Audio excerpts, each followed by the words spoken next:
Megan Ellis never thought she'd become a cautionary tale. At 42. She was the epitome of balance.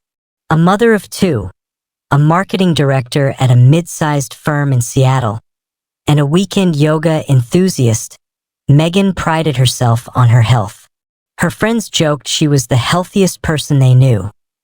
Smoothie bowls, power walks, the occasional glass of red wine, and checkups like clockwork.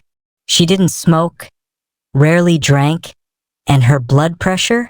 Always pristine. 118 of 76. Her doctor once told her, "You've got textbook numbers, Megan." So when Megan's right arm went numb one Friday morning as she reached for her coffee, she didn't panic. She shook it off, literally. "Must have slept on it weird," she muttered, flexing her fingers. They tingled as the sensation slowly returned, but she was already moving on, packing school lunches and coordinating a product pitch via email by 7:30 BY 10 a.m. The numbness had returned, but this time it was accompanied by something stranger. Words felt hard to grab. She knew what she wanted to say, but her tongue betrayed her. During a video meeting with her team, she tried to say quarterly report, but instead mumbled core whirly port. Her colleague frowned. "Megan, you okay?" She laughed it off. "Oh, I'm just low on caffeine. You know how Fridays are." But deep down, a seed of fear had been planted. She remembered a health article she read months ago, something about slurred speech and strokes. But no, she thought, my blood pressure is fine. My cholesterol is fine. I'm too young for a stroke. At noon, she called her best friend Tara in London, as she did every Friday. They'd met during a study abroad semester in Sydney back in their 20s and kept in touch ever since. But this call was different. "You're talking funny," Tara said gently. "I'm not," Megan insisted. "I think I'm just tired." But Tara wasn't convinced. "Megs, I'm calling David." David was Megan's husband, a data analyst who worked from home 2 days a week. Tara knew he was just a few blocks away at the local co-working space. By 12:30 p.m. David burst through the front door and found Megan sitting on the floor of the kitchen, one shoe on, looking confused. I was going to get the kids," she whispered, tears welling up. "But my face feels floaty." David didn't wait. He called 911. As the paramedics arrived, Megan was still lucid, still talking. Her vitals? All normal. Pulse steady. Oxygen good. Blood pressure? 116 of 78. "I think this is anxiety," one of them said softly to the other. "She's probably just overwhelmed." But David wasn't having it. "No, this isn't anxiety. She's off. She's not herself." The lead medic nodded, finally noticing the subtle droop in the right side of Megan's face. "Let's take her in." At the hospital, after an initial CT scan, a young ER doctor approached with a cautious look. "You've had a minor ischemic stroke, Mrs. Ellis." Megan stared blankly. "But my blood pressure's always perfect." The doctor nodded. "Yes, that's what's unusual. But stroke risk isn't always about blood pressure. And your MRI shows a small clot in the left side of your brain." She didn't hear the rest. Her world was spinning. She had done everything right. Green smoothies, gym workouts, mindfulness. And yet, here she was, staring at the ceiling tiles of an ER, wondering if she'd ever speak clearly again. Megan lay still in her hospital bed, surrounded by monitors that blinked and beeped with quiet indifference. A nurse adjusted her foreline, offering a sympathetic smile, but Megan barely noticed. The word stroke echoed in her mind like a bell toll. Stroke? But I'm only 42. I'm healthy. I do everything right. She turned her head toward David, who sat slumped in the armchair beside her bed, scrolling anxiously through his phone. He had already called her parents in Vancouver, told them not to panic but also not to delay their visit. Her mom had cried. Her dad had been eerily silent. The neurologist came in that evening, a wiry, middle-aged woman named Dr. Sloan with sharp eyes and a gentle tone. She pulled up a chair and sat close. Mrs. Ellis, your stroke wasn't caused by high blood pressure or blocked arteries. In fact, your blood work and imaging show no signs of the usual suspects. Megan struggled to speak. Her words still felt like puzzle pieces that didn't quite fit. Then what did this? Dr. Sloan took a deep breath. You likely had what's called a cryptogenic stroke. It means we can't identify a clear cause. But in many cases like yours, we find a small hole in the heart called a PFO, a patent foramen ovale. It's present in about 25% of people. Megan blinked. Hole in heart. It's a flap-like opening that didn't close after birth, Dr. Sloan explained. In most people, it never causes issues. But in rare cases, it can allow a small clot to bypass the lungs and travel to the brain. Megan looked stunned. So, I've had this my whole life. Possibly, yes. David leaned forward. How would we never know this? Because it usually doesn't show symptoms. Unless there's a stroke or a series of migraines with aura, it's nearly impossible to detect without a specific test, an echocardiogram with bubble study. Megan was overwhelmed. A hidden heart defect? And she had no idea. Dr. Sloan nodded sympathetically. I understand this is shocking, but the good news is the stroke was minor, and you received treatment quickly. With speech therapy and follow-up care, we expect a good recovery. Megan swallowed hard, her throat dry. Will it happen again? That's what we'll work to prevent. If a PFO is confirmed, we'll discuss options. Sometimes we close it with a small device. Blood thinners, lifestyle adjustments, monitoring. But first, rest. Your brain needs time to heal. Megan nodded slowly. Her mind, though foggy, was racing. She thought of her kids, Ella and Max, both at a sleepover when it happened. She hadn't told them yet. How do you explain to a 10-year-old that mommy's brain glitched? Later that night, she looked out the window from her hospital bed. The Seattle skyline glittered in the distance, but it felt unreal, like a movie backdrop. She couldn't stop replaying the signs she had ignored. The numbness, the garbled words, the odd fatigue the day before. She had written it all off as stress. Why didn't I go in sooner? Because no one expects a stroke at 42, especially not someone with perfect numbers. The next morning, her speech was a bit clearer. Not perfect, but enough. The nurse wheeled her to imaging for the echocardiogram. David held her hand tightly as they waited. You scared me, Meg, he whispered. I scared myself, she managed to say. The bubble test showed what Dr. Sloan suspected. A tiny hole in her heart, fluttering like a curtain in the wind. The diagnosis was official PFO-related stroke. And just like that, Megan's identity shifted. No longer just the healthy working mom. She was now a stroke survivor. She didn't look sick. She didn't feel broken. But inside, something had changed forever. Megan came home on a gray Tuesday afternoon, discharged with a thick folder of discharge papers, a referral for speech therapy, and a new prescription for blood thinners. The kids were waiting at the door with handmade signs. Welcome home, Mom, and eyes filled with nervous hope. She hugged them tightly, hiding the tremble in her left hand. She didn't want them to see how scared she still was. Her doctor had said she'd been lucky. The stroke was small. Could have been worse.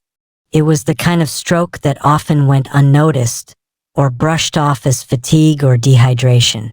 But for Megan, the aftermath was all too real. At first, she thought she'd bounce back in a few days.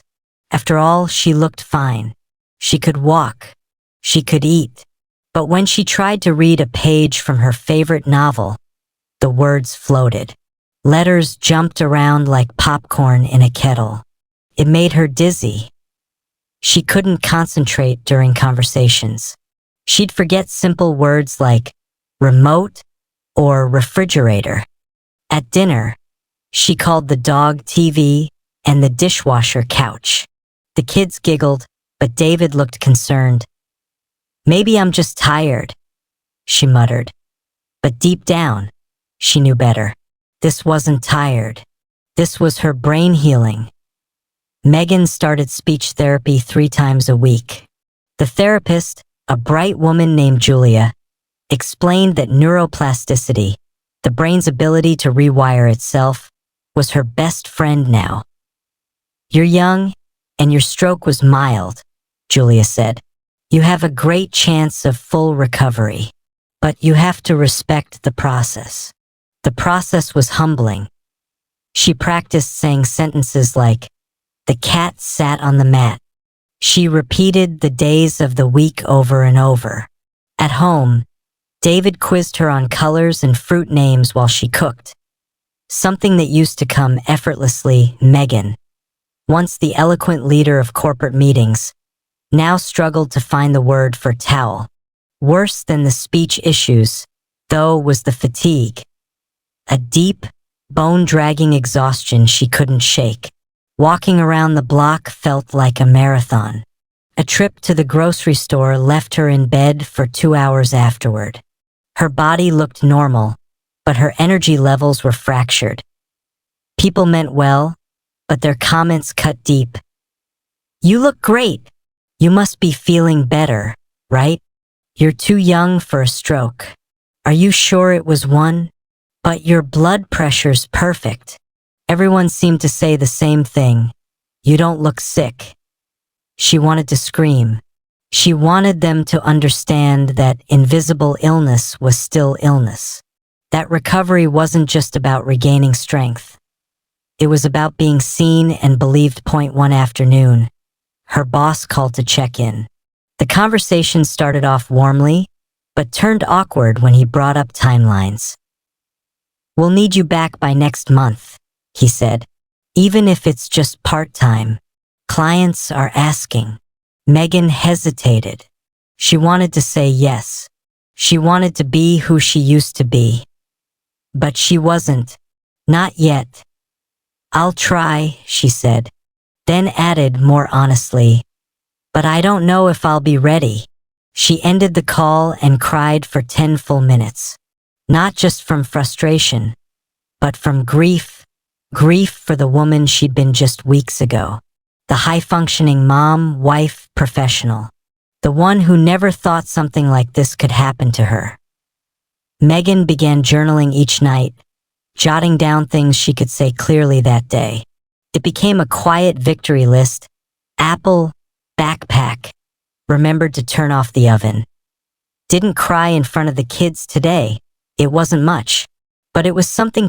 One evening, as she sat on the porch watching the rain, she told David softly, "I want to tell my story. People think strokes only happen to older people with bad habits." He nodded. "And you're living proof that's not always true." Megan's voice was still raspy some days, especially when she was tired, but she felt it growing stronger. Slowly, she was reclaiming the words that had once betrayed her. 3 months after her stroke, she shared her story publicly for the first time. Was at her daughter Ella's elementary school. During a health awareness event, the school nurse, who knew Megan's story through the PDA, asked her to speak about what it was like living with an invisible illness. Megan hesitated at first. Her confidence was still fragile, her speech not perfect. But David squeezed her hand that morning and said, "You've always had something important to say. Now people really need to hear it." So she stood in front of a room of parents, teachers, and curious fifth graders, her note cards trembling slightly in her hand. "I had a stroke at 42, she began. "And no one believed me, not even me." She saw heads tilt, eyebrows rise. "My blood pressure was normal. I never smoked. I ran 5 Burmese shots for fun. I checked all the boxes that are supposed to keep you safe." She paused, catching her breath, letting the silence fill the room. But strokes don't care if you eat kale or walk 10,000 steps a day. Sometimes they happen anyway. And sometimes the signs aren't what you expect. She explained the numbness, the jumbled words, the facial droop, signs that she now knew were classic, even if she hadn't taken them seriously at the time. "What I want you to remember," she said, "is this. If something feels off in your body, don't wait. Don't assume you're too young. Don't assume you're too healthy. I almost didn't call for help, and it could have cost me my life." When she finished, the room erupted in applause. Some parents came up afterward with tears in their eyes, sharing their own hidden health scares. Chest pains ignored, headaches brushed off, fatigue dismissed. One woman whispered, "You just described my husband last year. They caught his stroke late because he looked fine. Thank you for this." It was the beginning of something new for Megan. She started blogging about her experience, writing under the title Behind the Symptoms.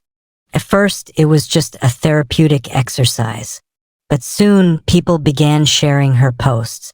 Survivors from Canada, Australia, and the UK commented on her articles, saying her story mirrored theirs.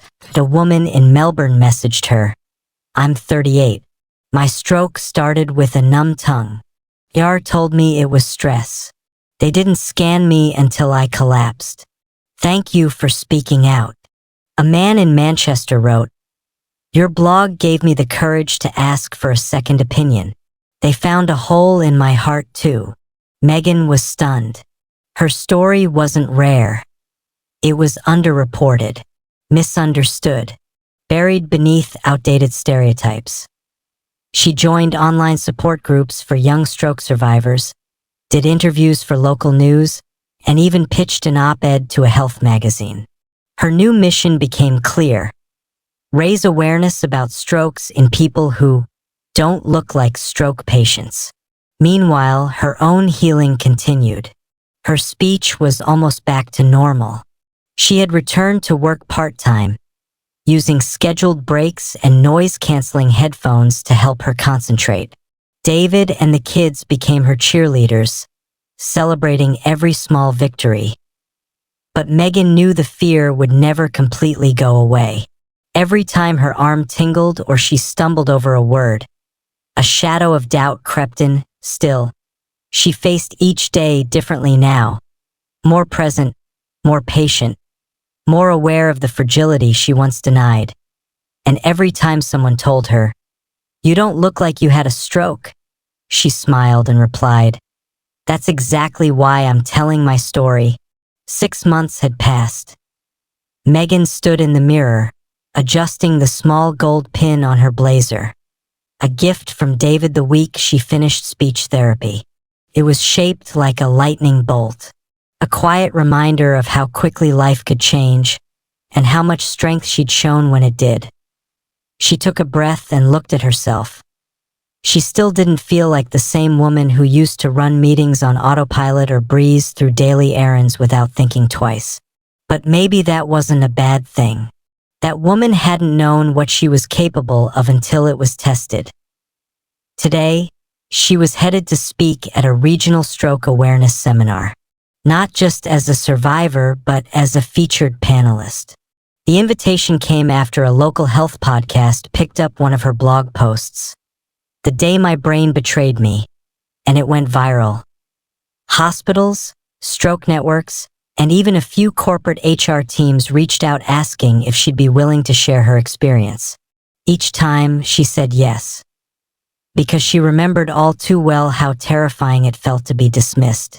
To hear, "You're fine," when your body was clearly telling you something was wrong. The event was held at a medical center auditorium, and the room filled quickly. Among the audience were doctors, nurses, social workers, and other survivors, some with visible impairments, others with none at all. Megan took the stage and, for a moment, stood in silence. Not out of fear, but because she wanted to absorb it. All of it. The lights, the eyes watching, the moment she never imagined she'd live to see. "My name is Megan Ellis," she began, "and I had a stroke while folding laundry, with perfect blood pressure and a clean bill of health." A few heads turned. A few pens stopped moving. "I was told I was too young, that maybe it was stress, that maybe I just needed to eat. But it was a stroke, and I almost didn't make it to the hospital in time." She walked them through her symptoms, her delayed ER visit, her misdiagnosis, and the invisible recovery that followed. She spoke slowly, not because she still struggled, but because she'd learned how powerful each word could be when you chose it with care. "I'm here today because someone finally took me seriously, but I can't stop thinking about all the people who didn't make it, because no one believed them in time." After her talk, audience members lined up to speak with her. A nurse practitioner from a small town in Canada thanked her for reminding medical professionals to listen harder. A physical therapist from Sydney said he'd never again assume stroke meant paralysis. And a young woman in her 20s, barely older than Megan's daughter, approached with tears in her eyes. "My mom had a stroke last year. No one believed her either. But I recognized the signs, because I saw your story on Instagram." Megan's eyes stung, not from sadness, from purpose. Her experience, once a terrifying chapter in her life, had become a light for others.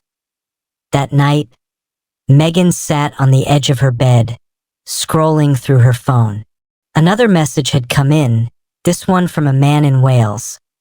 "I always thought stroke meant old age, high blood pressure, and wheelchairs. Your story helped me recognize my wife's symptoms in time. You saved her life." Megan placed the phone on her nightstand, turned off the lamp, and lay back in the dark. The fear wasn't gone. It might never be. But in its place was something stronger: clarity. A fire to advocate, to educate, to speak up for the people who couldn't. Because her blood pressure had been fine. But her stroke, it changed everything.